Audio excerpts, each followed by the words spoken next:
that dreaded "you're muted." So great to be here with everybody. We've got really exciting hour for you, how to be an executive director. And we have the one and only Robb Barnes. I'm so excited to welcome Robb. He certainly has been an incredible asset to a lot of organizations, and especially now the Capacity Building Institute. So happy to have him on board. So how is it going to work tonight? We're going to do a little bit of a welcome here. We're going to do a little bit of a overview. Hannah's going to do a bit of an overview of the Capacity Building Institute. And then Robb and I are going to jump right in. We're going to have a main discussion regarding how to be an executive director. And then it's your turn, Q&A from you. So you can send us any questions that you would like us to chat about. We're happy to take those on. And then we're going to have a couple of minutes with one of our amazing sponsors. And Jessica's going to join us. And then we do a little bit of a closeout. So buckle in. The next hour is going to be a busy one, but I think you'll find great value in it. The one and only Hannah, where are you? Hannah's not able to join us today, so I'm happy to do the presentation on behalf of the Building Institute. Thank you so much. Robb, take it away. Great, will do. Okay, let's set this up here. Bear with me.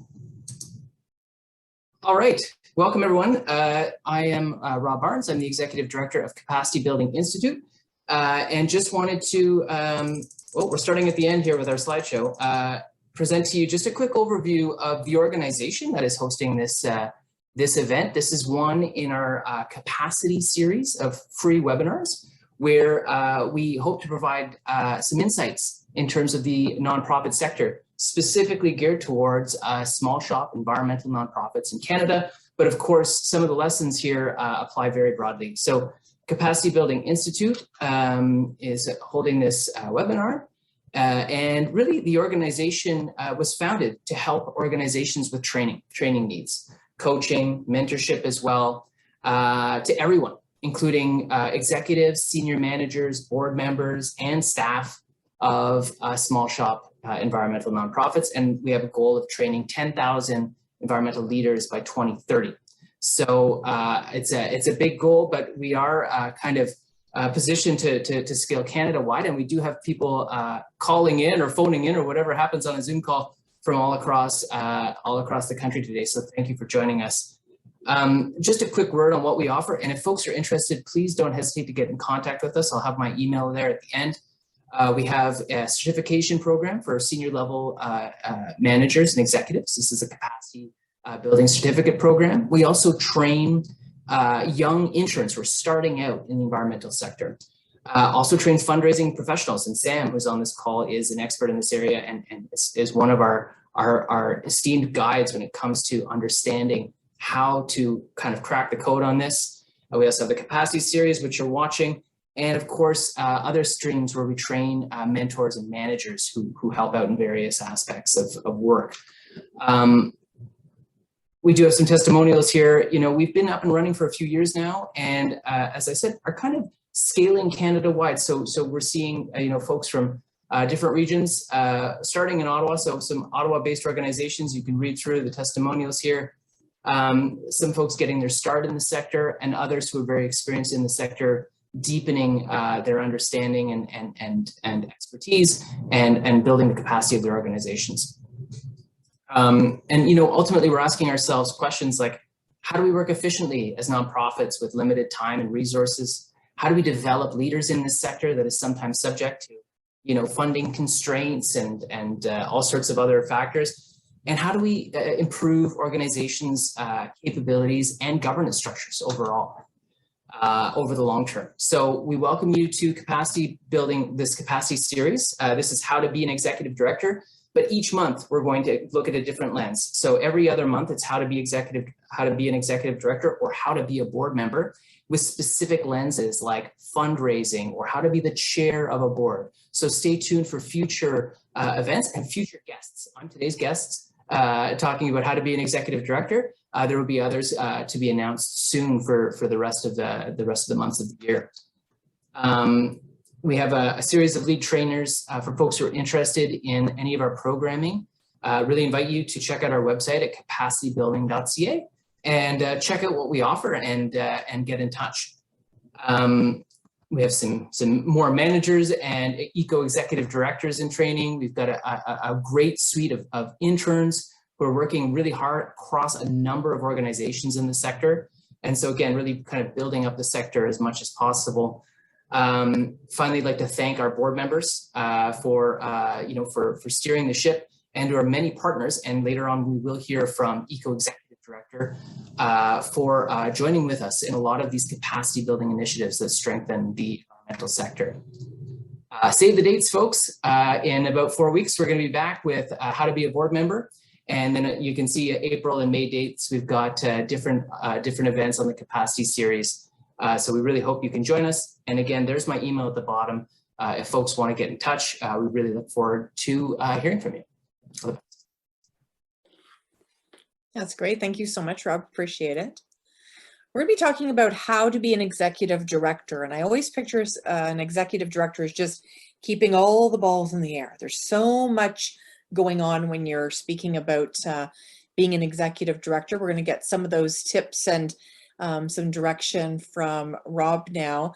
Rob, when you think about your role as an executive director, if you were to pick sort of 3 areas where you felt, maybe you weren't as strong as you thought, what 3 areas did you think, boy, I wish I knew more about A or B and C? Yeah, it's a great question, Sam. I think every executive director is faced with understanding where they're weak. And because you've got so many balls in the air, you're going to be weak one place or another, depending on the, maybe it'll change hour to hour. But certainly when I think back, so maybe I'll just give some background on my trajectory. I have just come from an organization called Ecology Ottawa, which is a city-based environmental advocacy organization. I was at Ecology Ottawa for about 8 years, and I spent 4 as the executive director. After that, I worked at other environmental organizations, including Climate Action Network Canada. I was an intern at Sierra Club Canada about 10 years ago. So I've bounced around the sector a little bit, but certainly my experience is kind of narrow and deep in one organization. But I had seen all the different facets of Ecology Ottawa as I went through it. And when I think back about some of the gaps that I had, I would say 2 are the one kept me up at night, and this is your area of expertise, which is fundraising. And fundraising is so vital to the existence of all of our organizations. And it's tough to know where to start. And it's also, if you're in the advocacy mode, you're thinking, how can I operate independently of political requirements or election cycles or whatever it is, other pressures, and how can we deliver for the supporters of our organizations? And so fundraising strategy is generally moving from institutional donors to monthly or one-time donors to kind of support from the public. And that transition, whether it's dealing with major donors or whether it's converting folks to monthly, that certainly was an area that was a challenge I embraced, but certainly something that I always sought to get better at and still do to this day. I think it's a really important area and something that I have so much more to learn on. I think the other piece, you asked for 3, I'll give you 2 at least. Perfect. One is governance. For a mission-driven organization, and a lot of our organizations are founded to address urgent needs. We see a need in the community, we say, we've got to solve that problem. Let's start an environmental organization and make it happen. I was so focused on the mission and on the day-to-day kind of the drumbeat of, we were focused on City Hall. So City Hall is something in the morning, and then you react and you send out a press release and you go and you do a media hit. The governance piece sometimes fell by the wayside. Like a lot of those things that a Capacity Building Institute does really well, which is strengthen, the resilience and capacity of organizations. I wasn't looking at that as much as I could have at various throughout my career. So I really wish, if I were to invent a time machine, I'd go back and strengthen some of those capacity elements so that the overall organizational function would be stronger for the long term. And that was certainly I learned in my time at Ecology Ottawa. Yeah, and those are 2 fantastic examples. And I think there's areas where people, like there's a lot of times people will hire fundraisers for those executive director jobs because fundraising is so at the core. And then I have this exact same conversation with fundraisers who have been taken in that role, and they're like, but I didn't know about this, this, and this, right? So I mean, you're never going to get somebody with all the skills. When I think about, sort of, we take ourselves and put ourselves on January 1st of every year. That's always a day where, I think everybody that works, especially in nonprofit or does any of that kind of work, sort of say, okay, this is a fresh start, right? Your fiscal may end on March 30th or 31st, but there's always this mental piece about what are we going to accomplish in this year? How challenging is it to get everybody rowing in that same direction, aligned with the board, aligned with your staff, having the resources to do that? I'm hoping you're not up at night about that, but is that something that kept you up as well? One of the things we teach at Capacity Building Institute is self-care, so that we're not always up at night. certainly a lot of actually every executive director I know has had those sleepless nights, right? For different issues at different times. Yeah. When, the question being, how hard is it? I mean, it is certainly daunting, right? There are important differences between the nonprofit sector and other sectors. I've worked in the public sector, I've worked in the private sector, and they're all challenging in their own way. But the nonprofits are especially challenging because, that pressure to keep the lights on is one.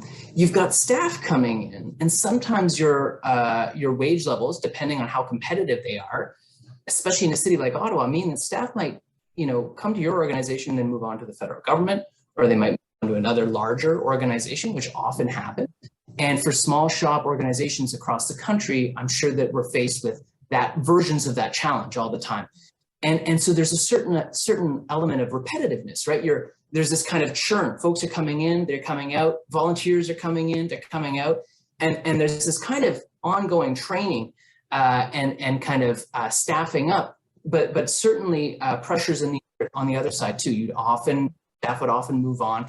And so that one of the objectives of Capacity Building Institute, which I really appreciated when I found the organization, was the idea that you want to foster and develop that leadership in the sector, because it's sometimes so hard to hold on to really good people and then to succeed in meeting your mission and your mandate, because the doors are open on both sides. People are coming in and coming out, and you're never able to kind of build up that strength. And so obviously that became a point of focus for me in my time as an executive director. And I'm sure it's a pressure that others feel as well. Absolutely. And you mentioned talent. And, I think about this last couple of years, Rob, and how challenging it has been for so many people to fill jobs within their organization, and balancing, to your point, sort of the wages that are, probably a little bit richer in the private sector or in the government sector than they are in the nonprofit. So, how creative we've got to be sometimes to attract people to those positions. What advice would you give maybe someone's listening right now that's having a challenge attracting talent? Certainly, depending on the type of your organization, I think this answer might be different, but for lots and lots of organizations, volunteers can do incredible things for your organization. And I think that sometimes folks are afraid to ask and afraid to maybe think big.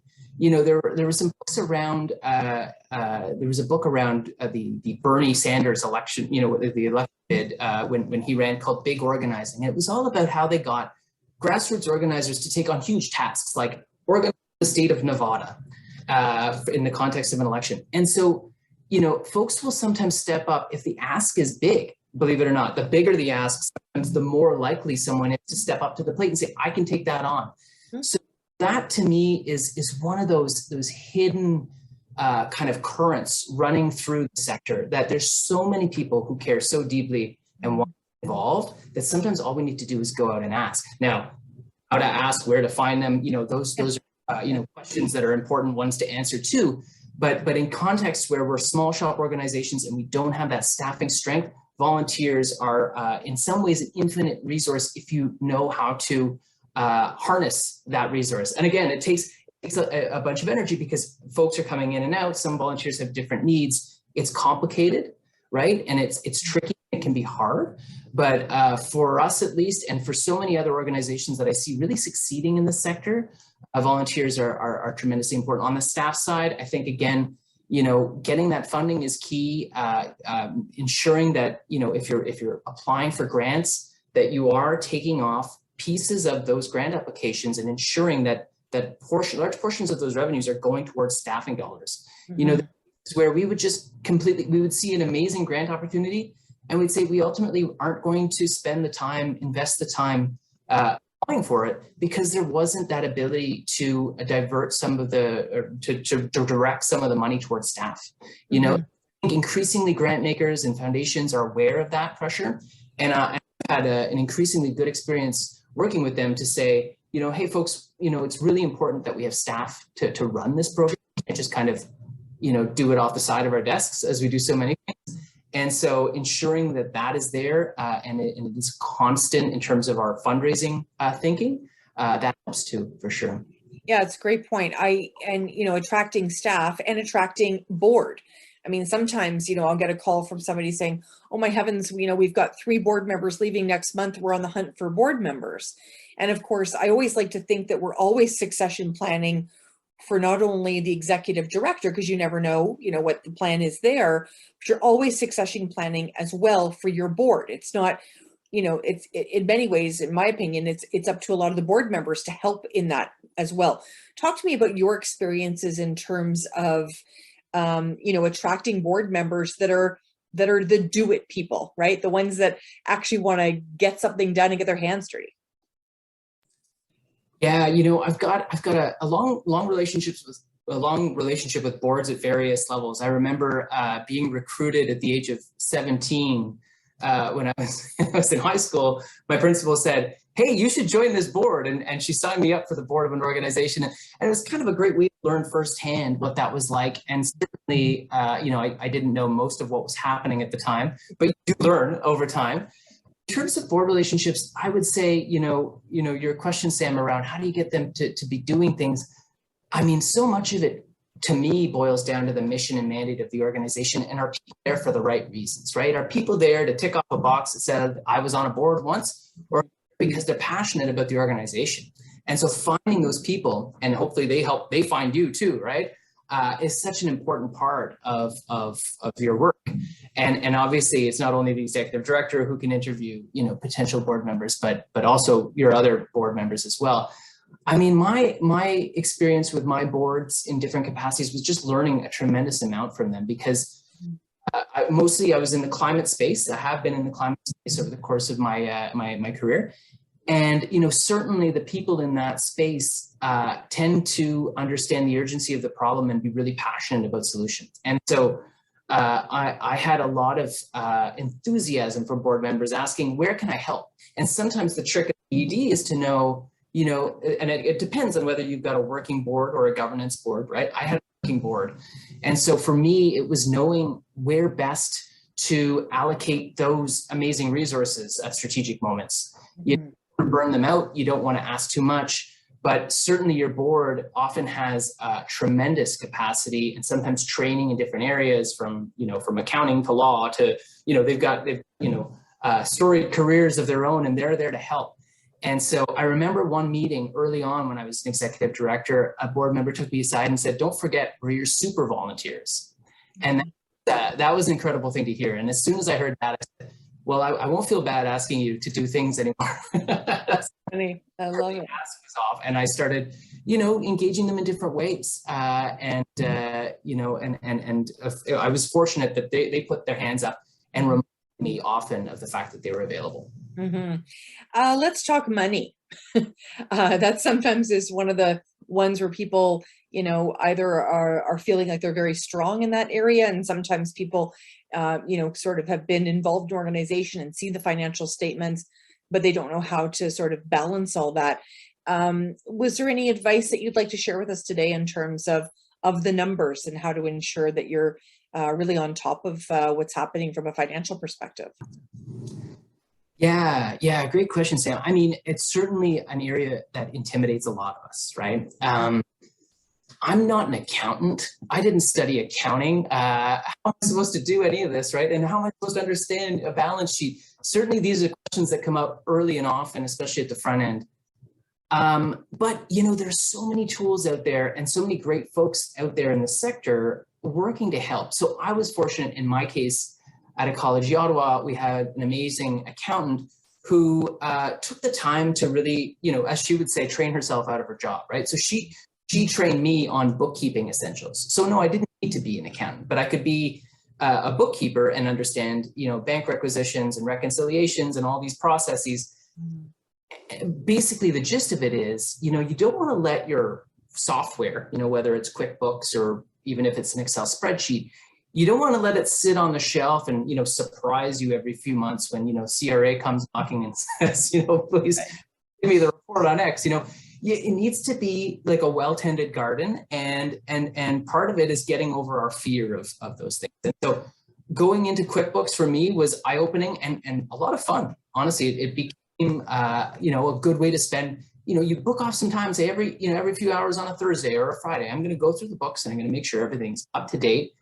And I think the other thing to stress is that it's really good if organizations err on the side of caution in there, right? Because there are different ways you can spend your time, and there are different ways you can, allocate your limited time. But just never go short on bookkeeping and on the fundraising element, because those are so critical to your. And I think that we benefited from having invested in my training in bookkeeping, so that the numbers weren't scary, even though I wasn't an accountant. Right. And so that helps. And then, it helps too. One of our functions as executive directors is to kind of, you're leading, right? You're supposed to lead the organization theoretically, and you have all your team and your staff. And so you're leading in that respect, but leading up as well, right? You've got your board, and they're there waiting for you to make things clear to them, because they're not spending all their time doing this, right? They're plugging in once a week or once a month or whatever the number is, once a quarter. So they need you to understand things clearly and be able to explain them clearly to the board, so that you can have a fruitful conversation about some of these things. Mm-hmm. And I think learning about that kind of two-way relationship with leadership has really, really helped me. And certainly getting over the fear of the books was an important early step. Absolutely. Really great input there. And you've sort of touched on a little bit. We've sort of talked about fundraising. We're talking about the financial piece, those things that keep us up at night. Let's talk a little bit about communications. You've sort of touched on it a little bit, is, those different stakeholders and what key messages are really key for them. Obviously, the donor side of it, you've got the board side, you've got your staff side. And sometimes communications is where you tend to lack a staff member. It's done off the side of someone's desk. And then you layer on top of all that crisis communications. How have you sort of, managed the communications and crisis communications through your career? So I need to tell the audience that we didn't prepare these questions in advance, but I really love them. And what I say, Sam, is that what you're getting at there with the move from money to now communications gets at something that one of my early kind of mentors and guides shared with me, which is a really simple lesson. He said, drop everything from media and money. That was it. That was an easy lesson, because when you're, and this is Graham Saul, who's now at Nature Canada doing wonderful work on a national level, Canada's oldest nature charity. And I love Graham, and he taught me a lot because he was the previous executive director at Ecology Ottawa. When he told me that, I didn't quite understand it, but as soon as I got in the role, you learn very quickly that there's certainly some importance there, right? If CBCs, especially for advocacy-driven organizations or mission-driven organizations that care about getting in the news and getting organic reach and communication coverage, if CBC News calls you, you better answer the phone, or call them back right away. And even if you can't comment, provide them with someone else who can. So cultivate those relationships. And it's better to cultivate, if it's a limited number of relationships, but cultivate them well, versus kind of spamming a big list and hoping for the best, and so that's something that I learned early on. In terms of the communications piece, I mean, I think it's so vital to all of our missions and mandates, right? We're out there, we exist as nonprofit organizations because we want to change the world in some way. And the question we need to ask ourselves is how do we do it? What are the mechanics? And often it's about engaging very specific audiences, often at very specific times with very specific asks, just like in fundraising, right? And so we need to figure out who those people are. And so a lot of communications work, and it's something that I love, and I'm still working on it, certainly, because every organization can go so much further than it has been going. And to do that, you really need to find your people. And as the new executive director of Capacity Building Institute, I'm asking myself every day, who are my people? Why do I care about Capacity Building Institute? Why are you folks on the call, on the Zoom call, right? These are the questions that we need to ask ourselves. And the more we understand that, the better we can communicate. There's organic reach, which I'd say drop everything for it. Make sure that you're in the media if you're a news-focused organization or an organization that's anchored around news events. Make sure that you're quick with your responses, but thorough and accurate, obviously. But if you're doing something else like Capacity Building Institute, understand your target audiences and find them and know how to reach them. Which media channels do they like to use? Time of day do they, what's the average age? What are their other concerns?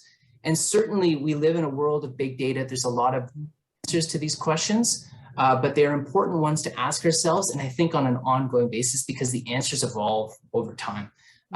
So that's that's 2 cents on communications, but it's a huge world, as I'm sure you know, one that's full of potential for organizations that even with small budgets, right, we can reach so many people to deliver on our mission and mandate. Absolutely, and I find that the biggest challenge that people have when it comes to communication, certainly when I'm working with clients or even in my career, is really boiling it down to, what are we trying to share, as opposed to, so many mixed messages. And that really comes back to the strategic plan. And sometimes, you say, oh, what's your strategic plan to an executive director? And they run away fast. You can't even catch them. They don't want to talk about it. But then other times you get an executive director that's like, let me tell you about my strategic plan. And then you can't get away from them. Which camp are you in, Mr. Barnes? That's a good question. I love the idea of a strategic plan, and I think it's vitally important. And Capacity Building Institute, as the new executive director, that's one of the things on my plate, right? To flesh this thing out. It's a process, right? It's not something that can be done overnight. And I think the first step, really, I've been working closely with Christina Inrig, who some of you have seen on previous calls, is really, I think, a useful first step for a lot of orgs who might be a little bit afraid or haven't started on the strategic planning process, is a SWOT analysis, the strengths, weaknesses, opportunities, threats. Make a quadrant, figure out what kind of do some brainstorming with your board or with staff or with your volunteer team, and think through where your organization stands and who it interacts with, again, with that lens in mind: strengths, weaknesses, opportunities, threats. And I think that's a really good first step towards something like a more fully fleshed out strategic plan. Mm-hmm. In my previous organization, we would function on electoral cycles. We were, again, advocacy driven. So it was easy to say, what is City Hall doing? And then that sets the rhythm for everything that we're doing. So that's a unique case, right? But if you're following the provincial government or the federal government, you can do something similar. In the case of something like Capacity Building Institute, where you can kind of dream a little bit bigger, you're not tied to any one particular cycle. But certainly having a limited kind of near to medium term vision is vital. 3 to 5 years out, where do you want to be? How are you going to get there? And that it really is kind of the engine that drives so many of the other pieces are vital, right? How much money do you need? Who do you need to connect with? How big does your team need to be? What do team members need to be doing? Who's your audience? The strategic plan is certainly mission critical for all of our organizations. And I encourage folks to not be afraid of maybe the SWOT analysis as kind of the way to dip your toe into that process. Absolutely. Very well said. And, you mentioned early on as well, just that idea and that, well, it's necessary to be really caring for ourselves right now. That self-care piece is really important. And working from home, boy, do we live at the workplace or work at the house, right? I mean, I think that has really become a challenge for many people. How do you divide the day? Yeah, it's obviously hard for everyone, and I'm coming live from Ottawa. There's trucks honking down the street. COVID has created very challenging conditions for everyone around the world. And of course, many of us are fortunate that we work or engage in a sector in which we can still show up by Zoom meetings and everything. So counting things, but it's still been a challenge. And I found that one of the biggest challenges towards my departure at my last organization was just keeping morale up, right? And so, your question, Sam, was around, what do I do or how do I divide my day? I mean, certainly a lot of executive directors have a big workload, right? I've looked at my to-do list and it's quite infinite.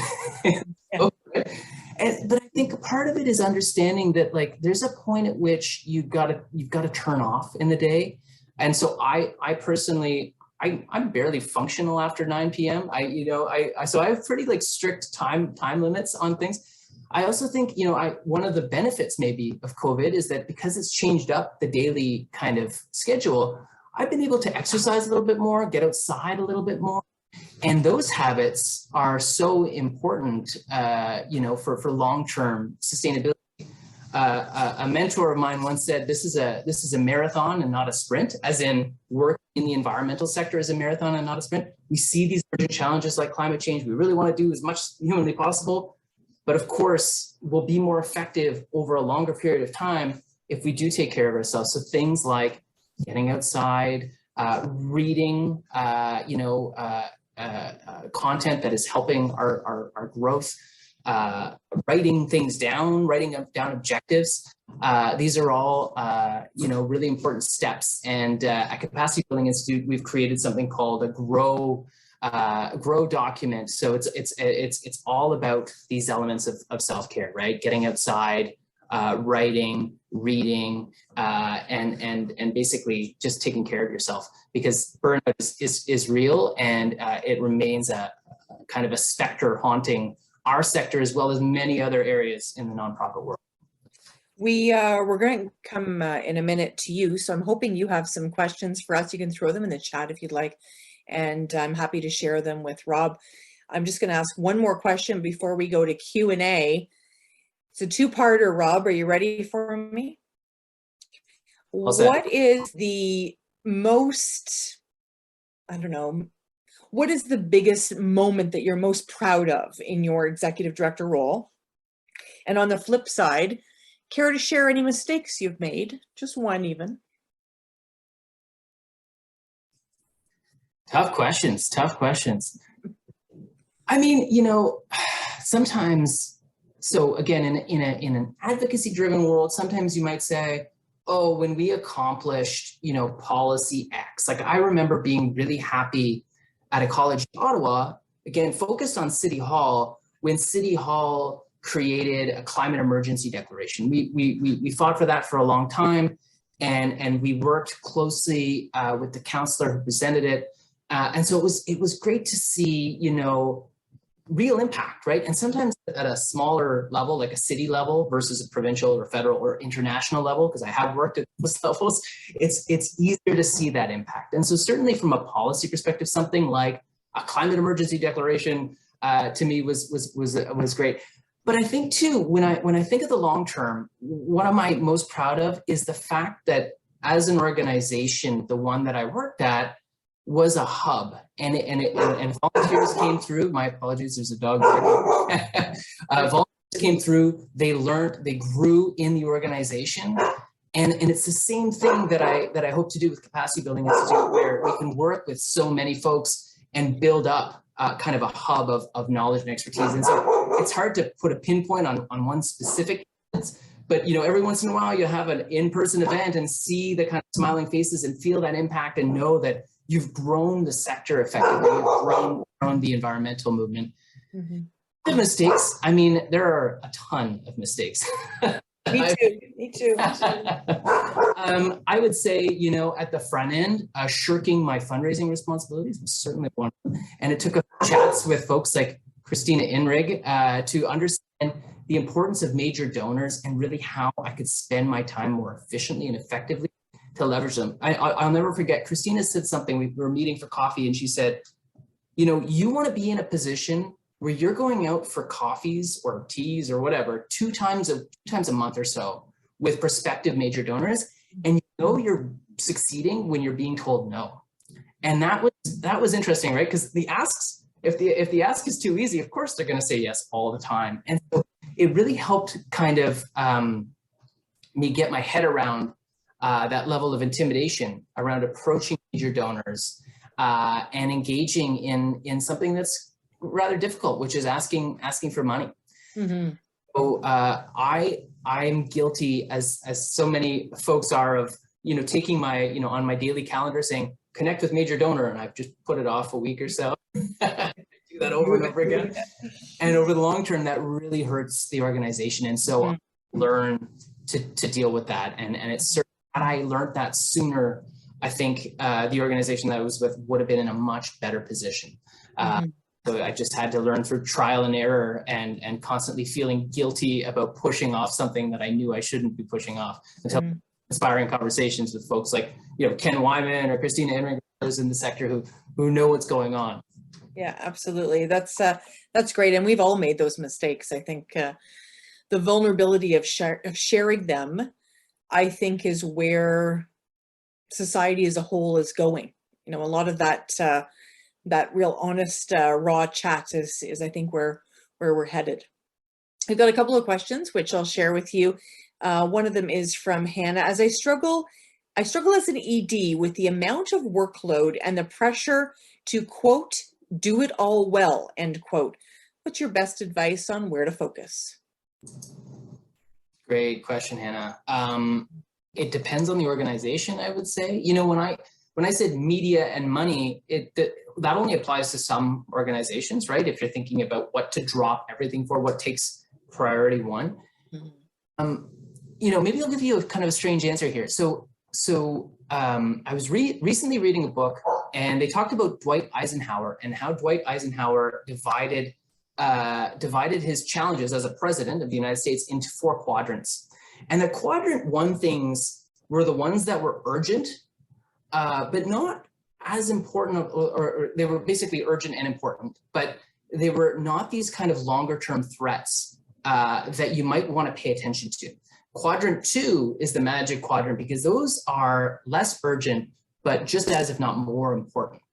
And so for us, I wish I had learned that sooner, because I think for us as directors or senior managers or anyone kind of thinking long term, you've got to divide your day a little bit into the stuff that's really urgent now, right? Is there a fire? Is a volunteer having a bad time? Versus the stuff that is kind of important for the long term, major donors, building up your fundraising. I would, maybe a quick answer to your question then, Hannah, would be, some of the quadrant 2 pieces I would focus on is fundraising, developing that organizational strength, refining your communications so you know who you're talking to and how, and then governance. Again, one of my regrets in terms of not having focused long enough for that. But make sure you have the bylaws in place so that when an emergency occurs, you're prepared, you're ready for it, and you react accordingly. Yeah, beautifully said. Another great question here. This is from Nicole. Any advice for small shop organizations without an executive director yet? I love the yet part there. Well, I love that one too. It's always great to imagine the future, and I'm sure there will be an executive director someday. Now, I know we're going to hear later from Jessica at Eco Executive Director, who provide services that support organizations in this important function. Outside of services like that, I think ultimately it comes down to how are you spending your time, right? Maybe you have very limited staff capacity. Again, volunteers are, I think, often an untapped resource. I was just on a call a few weeks ago, and I was chatting with another ED, and we talked about data management. I said, I used to get hundreds of volunteers to come in and enter data. And she said, they do that? That's awesome. Volunteers that put up their hand for something that boring, And so it's amazing, again, there's so many different folks out there who all want to help in their own ways. Sometimes what you need to do is ask, and you might find that folks are willing to step up in a variety of ways. Now, you don't ask someone to volunteer to be your executive director, that's a little trickier, but you might be able to portion off some of your work and think, comms, I need to do some communications. Are there any folks out there who do an amazing job on communications? And I think back to an experience, again, at a college of Ottawa, when I was first starting, there was a full-time communications director who was volunteer. And then we had a full-time climate campaigner who was a volunteer. So some people have the time and the talent, maybe not the treasure, that's the third T, but the time and the talent to do tremendous things for an organization. And in cases like that, I would look through your volunteer networks and see where you can find those points of leverage. The other thing I would do if you don't have an executive director is think through, where are you spending your limited time? And I spend a lot of it on developing your internal capacity, right? Sure that you're tight on those pieces that I mentioned earlier, your strategy, your communications, your governance, and your fundraising, and build up that fundraising for those grants. Make sure that you've got a clear value proposition that you can pitch to grant makers and donors alike, so that they get what you're offering. And once you have that in place, I think that strength builds upon strength, right? You start being able to manage more clearly, your elevator pitch is down, people get why you're there, and they get why you're passionate about why you're there, and that draws in more folks. I mean, that to me is it sounds maybe simple, but as a place to start, that's where I'd go. Absolutely. You've mentioned a number of books and different people that you follow. I've got, all my books are back here, fundraising and leadership, and, all those types of books. Is there one or two books that you would like to recommend, Rob, as books that, maybe have helped guide you in your executive director role?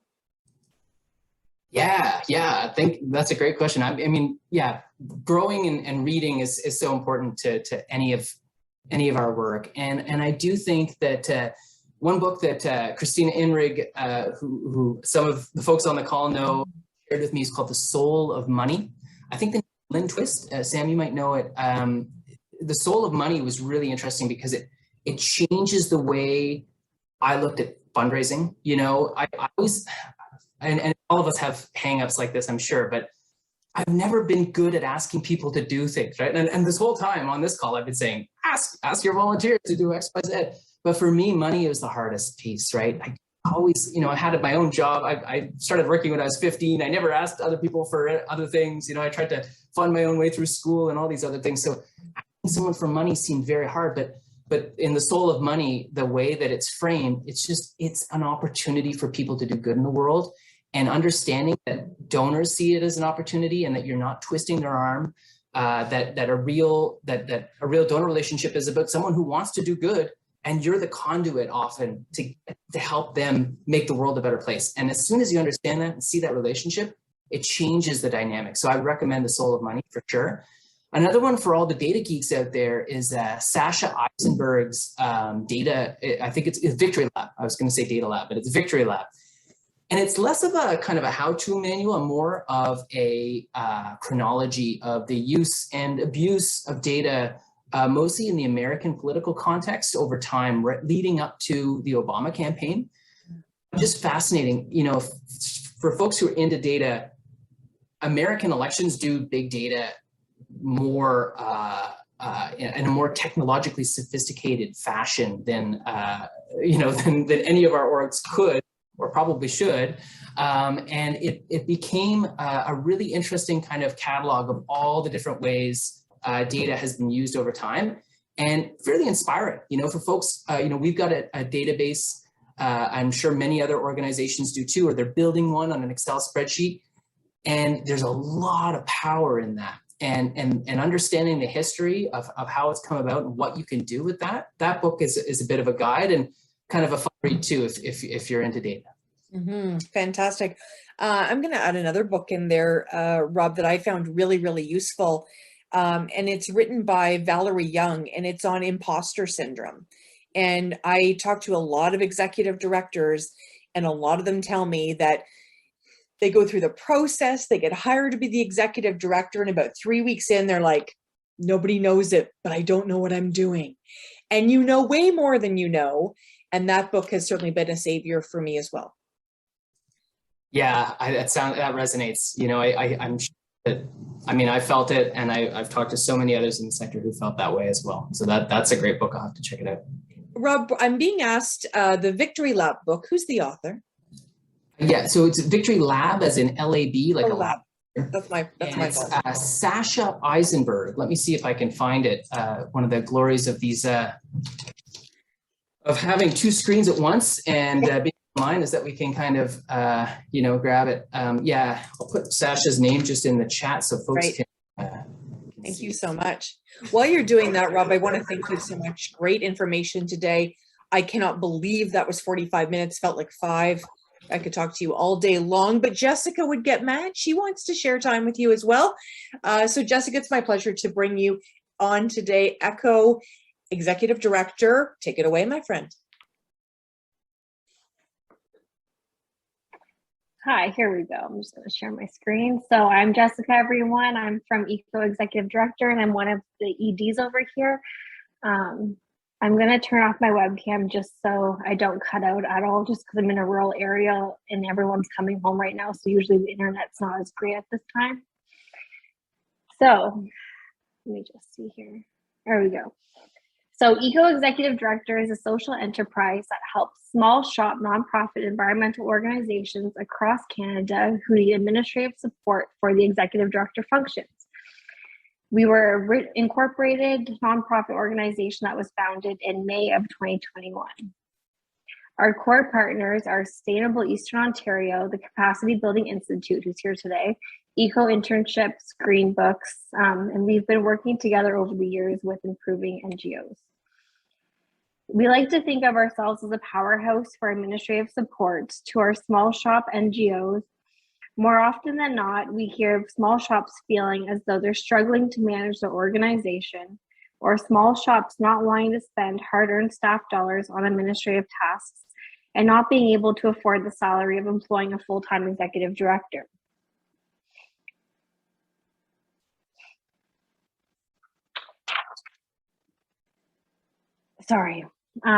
Eco Executive Director takes the struggle out of managing your small shop without your organization having to spend hard-earned staff dollars on administrative tasks.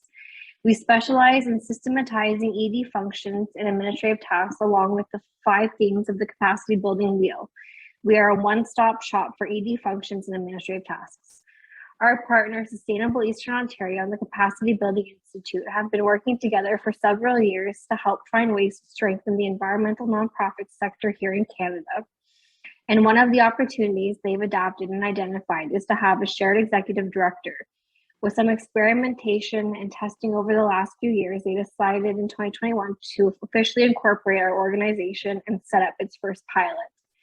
We were able to run a successful pilot program for a duration of 3 months at the end of last year by testing our services with 5 small NGOs based in Eastern Ontario who were willing to allow us to try out our model by creating a shared executive director position amongst them. Just to give you a bit more context into what the Eco ED's role would be. So our executive directors will work under the governance of and be accountable to your board of directors to facilitate the development, management, and oversight of your organization. Our services are really tailored to your organization's needs. However, some of the responsibilities may include providing professional leadership and management of the day-to-day operations and programs, working in close communications with the chair of your board of directors and assisting in preparation of board meetings and annual general meetings, developing, managing, and sustaining grant opportunities and other fundraising initiatives, overseeing budget and financial statements and expenditures, recruiting and supervising staff, committee members, and volunteers, reviewing and or developing a strategic plan, which has been spoken of quite a bit during this session, revisiting insurance coverage and ensuring appropriate coverage is in place, and then networking with other organizations when seen fit. So what we do is that we're going to come in with a collaborative approach and work with your team. We'll count on the expertise that you already have, and if you're working in certain areas where things are going really well and your team has them under control, then we won't necessarily try to change that process or add something new. Instead, we'll focus on the areas where you're falling behind, like getting insurance, for example. We all know how time-bogging that can be. Some other things we can help you with are by creating a budget, building a strategic plan, supporting board transition and growth, fundraising, obtaining insurance, and overall freeing up valuable staff time. It's practically impossible to do everything yourself, so we will get a feel of what's needed by meeting with your senior staff and or the chair based on your organization size to help identify the areas that we can take off your load. So ideally, we want to build on the strengths of the team you have built and act as more of a background function for your organization. And then when you have a shared executive director from our team, we obviously can't be the spokesperson for your organization, even though normally an executive director would be that person in this role. But in this case, since you have a shared ED, we want to help build up and strengthen both your senior staff and board members to act in that spokesperson role, just because obviously one person representing, let's say our EDs usually represent 3 to 5 organizations. It's just too many hats for them to wear, and then for people to understand where they're really coming from. So we will help in the background, taking care of the administration and the key functions. We really want to build up your team to speak on behalf of your organization and to really showcase and promote in the community. And then if there's a need for something like a press release or a need for something else, and you don't have the person to do it, then the ECO-ED can be the person to kind of step in and do that for you if you don't have that senior staff or a board member to be able to do that. So since the new year, we were able to grow to a team of 5 ECO-EDs, and we're currently supporting just under 20 organizations. But we have a plan to expand these services across Canada over the next 5 years or so. So we'd like to hire as many contract EDs that fit within the demand. So we're currently looking for future executive directors to join our team. So we'd like to see, you can see here, the projection is to help 500 small shop environmental nonprofit organizations. So we'd be seeking to build our team to about 100 executive directors.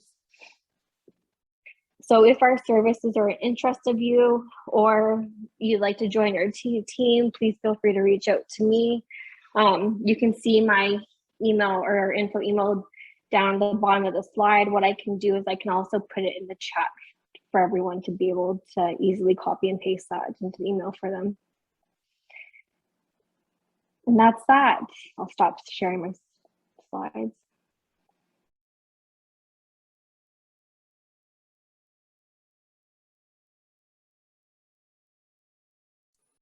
Thank you so much, Jessica. Really helpful to know that. Very exciting. Great, great model there. I really like that a lot. Appreciate your time again. Mr. Barnes, as we close out our time today, we only have about 6 minutes. Is there anything else that you felt that you really wanted to share today about how to be an executive director, but we just didn't get to it? Sure. You know, I think, Sam, I would say that it's a trick question. No, there's no one answer. And, you know, so much as we've talked about is situationally dependent. It depends on the org. But the other piece too is like, we'll never get it right? We're always iterating. We're always trying to improve, and, you know, being kind of in that learning frame where we understand that we're going to make mistakes and we try to prepare for them and try to learn from them as much as possible is the only way to go. And I think the organizations that are interested in taking that hard look and just kind of being a little bit brutal with themselves with the numbers, but kind to themselves in terms of, you know, where they set their expectations, those are the ones that succeed, because it's you know, being, you know, understanding where it messed up and where things went wrong, and being clear about that is just, you know, a fundamental prerequisite for adapting and learning in the future. And we're all on these learning journeys. So I would just encourage folks to be kind to themselves in that way, but be quite direct about, you know, where there were instances of challenges, so that we can identify them and learn from them. And I think that's how we improve our sector. Absolutely. Excellent point. And you sort of touched on something too about sort of being kinder to ourselves and a little bit more gentle with ourselves. The other thing too, certainly, you know, from my perspective, is one of the best things I've done in my career is create a really great network of people in the same sort of sector, if you will, but also going through the same things. You can kind of phone somebody up and, another executive director and say, my heavens, I'm going through this today, or, how did you handle, a board member that maybe hasn't shown up for the fourth board meeting, or, all those sort of day-to-day things. And then they lean on you too. I think that's been probably one of the best things I've ever done in my career was, really surround myself, not with people necessarily that were always what I felt to be that step ahead in my career, but also people that were coming up as well, right? So surrounding myself sort of that 360, if you will, people that were asking me for advice. There's sometimes I was reaching out and asking them for advice. So I think that's been probably one thing I'd like to leave with today as well, that was certainly something that was impactful for me. How about you? I think it's such a great point, and it reminds me of so many of the relationships that I've developed over the years with fellow travelers, right? Fellow EDs, or maybe aspiring EDs, or maybe they didn't know they were aspiring EDs until they became EDs, and learning in different areas. And while, I keep on coming back to environment just because that's my background, across the sector, I've worked with, talked to folks in the arts sector or in the evidence-based policy world, and we're all fighting the same battles in many ways, and we can learn so much from one another. So have those lunches, go to those social occasions, network, find your friends, find your people, because they're and they're all over the place. Agreed. And one, you mentioned a little bit earlier about media and money. By the way, I love that. I'm stealing that from you. But from my role as a radio host, I'll tell you that I'm shocked at the amount of executive directors that when I reach out to them and say, "Oh, do you want to come on and talk about whatever?" They're like, "Oh, no, like I can't talk on the radio." And you're just like, that's okay. If that's not your thing, me, Rob, I could talk all day.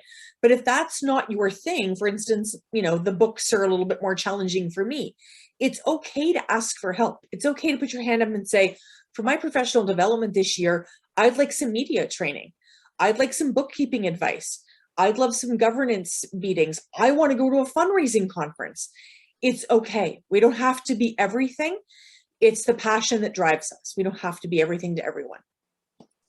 Yeah, absolutely. That learning journey and investing in that learning journey is so important. And again, earlier, the first question was about lessons I've learned. Yeah. I could go back and invest some of that time and some of that energy and maybe some resources in terms of learning on some of those pieces, because they come in handy for sure. Yeah. Now, there's no two ways about it. I could go another hour easily chatting with you, but I know our friends want to get on with their day. It's been my pleasure and my honor to spend time with you and everyone helping today, including Jessica and, of course, Robb Barnes. Thank you for spending time with us here at the Capacity Building Institute. We look forward to the month of March, and then April, May, June. You can't get rid of us. We hope to see you here every single month. Have a great night, everyone.